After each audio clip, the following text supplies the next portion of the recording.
reduce programs that are not working, and how we can reprioritize those funds to the areas that are showing progress and are working.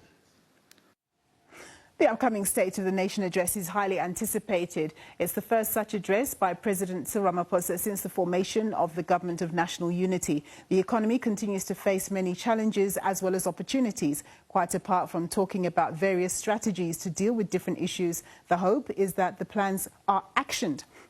Well, to discuss some of his expectations and even suggestions for SONA, I'm joined by Professor André Roux. He's an economist at the Stellenbosch Business School. Thank you very much, Prof, for joining us. So, since President Ramaphosa's last SONA to the nation last year, the economic challenges remain largely the same. Low economic growth and our very high unemployment levels, among other issues. What matters are you hoping that he'll be speaking to in more concrete terms? Yes, thank you. Good afternoon to your viewers as well. Yes, certainly, I think the rules of engagement have changed dramatically since a year ago.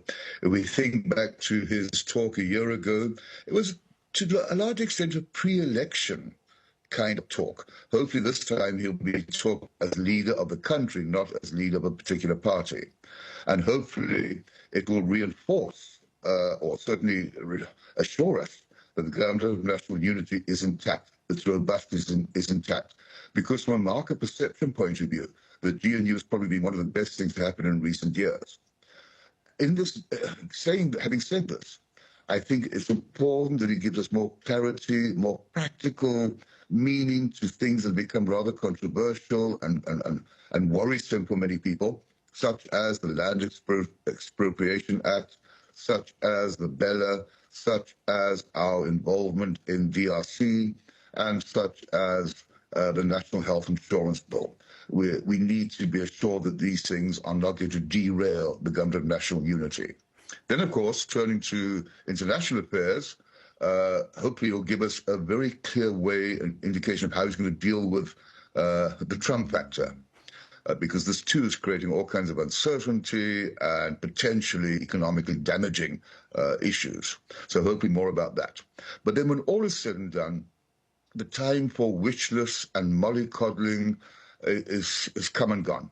He's got 4 and a bit years to leave a legacy hopefully not one of promises not being filled, but of meaningful improvement in the economy and the socio-economy. Yeah. It's time to get down to basics, such as, it was mentioned by Mr. Steenhuisen, such as improving our transport and logistics, such as making sure that we don't get load shedding in future, such as basics such as education. Our education system requires a total overhaul, such as labor market reform, which might be unpopular, but we cannot tolerate an unemployment rate of 30-something%. So hopefully it'll be, as I think Mr. Steenhuisen used the word, implementable. So no more promises, no more wish lists, no more mollycoddling, no more politicking as such, but getting down to a meaningful, implementable, doable. Because, you know, when people say, and he might say tomorrow, that we are looking forward to an economic growth rate in the next few years of 2%, well, that's a sad indictment. It means we're looking forward to mediocrity. Yeah. That should not excite us. 4 or 5% should excite us.